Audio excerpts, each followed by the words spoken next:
What it do, what it do, what it do, what it do. It is I, it is me, it is your boy, E to the R to the I to the C. And this right here is the life and times of Eric. This right here is the ride to work / trap / car chronicles. And I got my little kiddos with me. I got my co-host, T-Matt, Heart Boogie. T-Matt, do you want to wave to the people? Wave to the community? No? Okay. She don't want to wave to the community. She's having a moment right now. She wants to hear X-Men. Daddy didn't play it for her. But Daddy's going to play X-Men for her when he's finished. So, it's all good. So, yeah, now that y'all wonder, like, X-Men, yeah, I've been learning to watch X-Men. Not the new X-Men. The new X-Men's a little bit more wilder. I've been learning to watch the old X-Men. You know, the original. Yep, I didn't let her watch 97. I've been letting her watch the old one. Yep.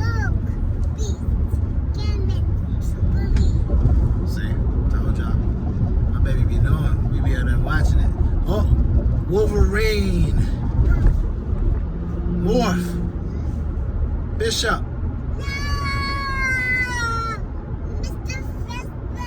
X. Professor X. Magneto.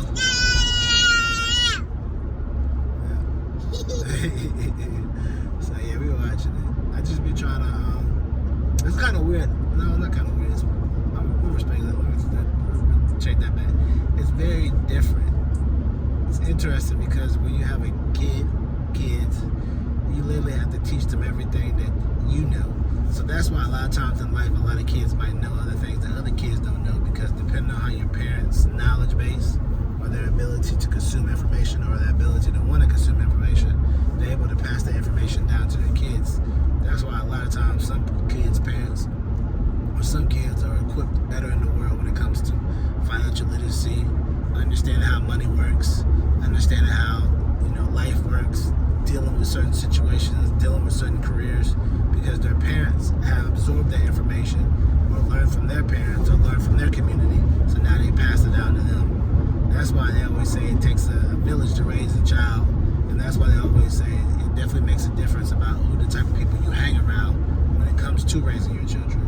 Because now as I sit and do stuff with T-Mac, Heart Boogie, and I just discuss with her like different books, different flashcards we discuss, different things. These are all things that were taught to me, all things that I learned, all things that were brought down to me by my parents and the people that I've been around. So, you know, it's just an interesting type of thing, because it's like, you know, you have the opportunity to shape them in a good way where they can be productive, they can be more successful than you are, and be just happy for them. Like I know for me, when T-Mac starts getting older, we're going to make sure that we go out and read more books, you know, and I'm not going to pay her for doing chores around the house. You know, I'm going to pay her for reading books.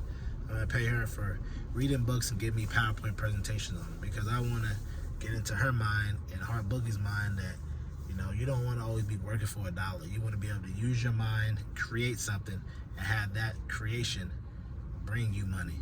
You know what I'm saying? That way you understand, like, no matter if you have to get a job, you understand that the freedom is having your own business, having your own creation, having something that makes you creative. So I just don't want them to always be feeling like I gotta work for $1, and never having the mindset of I can do this. And I think a lot of times I had that 50-50 growing up, had that mindset of I had to work to get this, but I also had the mindset of I wanted to create but didn't have the money.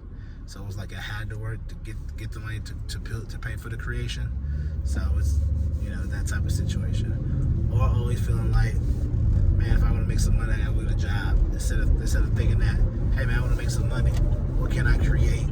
Where can I find a space or find something that needs a void that needs to be filled? You know, not having those conversations. You know, and it's because you don't have those conversations or have those thoughts. It's because your mind hasn't been trained to look around and figure out where's the space that I can void, or where's the space that I can fill in the void and make money. You know, kind of like when you see people on TikTok making them certain types of videos because they're able to find a space that needed to be voided. I mean, they found a space that had a void and they were able to fill it by going to go find the videos, recreating those videos, or them just going over it and just finding whatever needs to be done to fill that void so that they can start having their videos take off, get paid, and all those other things. So yeah, it was just all about the mindset. And I think now, even as I get older, my mindset is definitely shifting and learning about how I can find ways to fill the void and be like, all right, I'm in there, I'm doing this, or find industries that haven't really been tapped, so that, you know, get into them, tap them, make a creative product, things like that. So it's an interesting process, I must say, because it all involves just shifting your mind from an employee to shifting your mind to an employer, you know, and shifting your mind from employee to shifting your mind to an entrepreneur.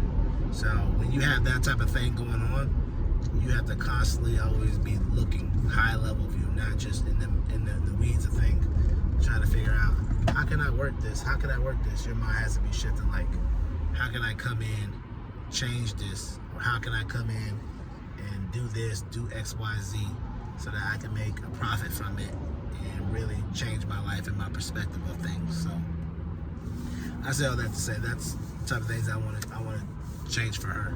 That way I won't pay her for doing chores. It'd be like, I'm paying you because you read these books.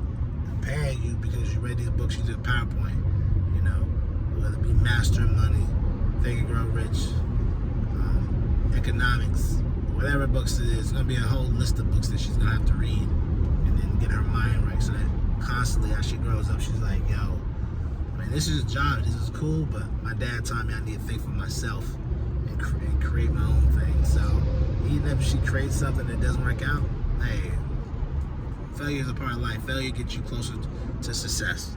Every no and every failure gets you closer to a success. That's how I always look at things. Every time I used to hear no and selling my water, I used to think every no gets me closer to a yes.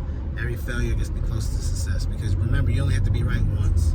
There's a lot of people who have created a whole bunch of businesses, 30, 40, 60, 70 businesses. Like Ray Kroc created so many different businesses, went out of business, but he was right once when he came up with the idea of McDonald's. Really didn't come up with the idea when he decided to hijack McDonald's and realized that they didn't know what they were doing. They took it from him.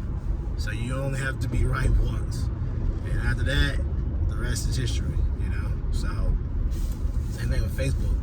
The way it seems, Zuckerberg didn't come up with the idea, but he saw the idea, knew it was going to be better, and they didn't know what they're doing. Took the idea from them, and now even though he had to pay them out, still made enough money. Still got enough money. Still got to stay rolling. So only have to be right once. Only have to be right once. So it's like a whole process. You just make sure that you understand that you're gonna have failures, you're gonna be successful, but I want to make sure I instill that in her and be like, look, don't ever stop giving up, don't ever stop going after your dream. That's why a lot of times in the morning we be like, we say together, I can do anything I put my mind to. You know what I'm saying? We say those type of things because I slowly want to put it in her subconscious to let her know that she can do anything that she put her mind to. She might not understand what that means now, but as she gets older, she's gonna start realizing, like, yeah, man, my dad's been telling me since I was 2 years old I could do anything I put my mind to. I don't know what you guys are talking about, you know. And that's strong right there. Having the ability to have faith, having the ability to believe in yourself when others don't believe or when others may be doubting you, that is a big thing, you know. A lot of times people don't have that. And a lot of times when people don't have that, people break. People feel like they need other people to lean on. They feel like they need other people to do certain things. But if she already has that mindset, I can do anything, and it's been ingrained in me, that she'll never ever question if she needs somebody else's help, or if she wonders if she could do something. She'll think, all right, I can do this. It didn't work. I know I can still do this. This is what I've been taught. This is what I know. This is what's my spirit.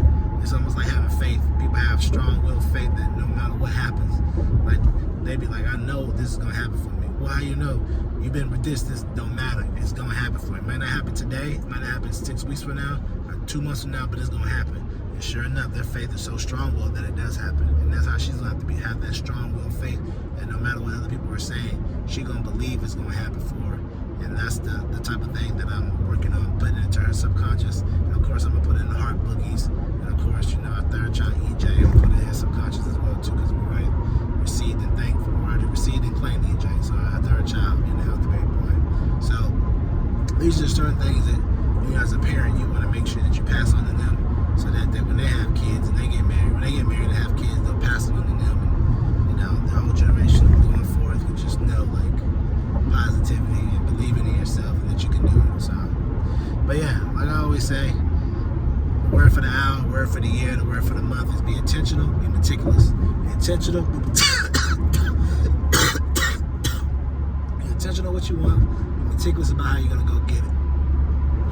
And yeah, remember, keep living your life, because if you don't, your life is not going to live you. See, she's already remembering stuff. Good job, baby. Bye-bye. Bye-bye.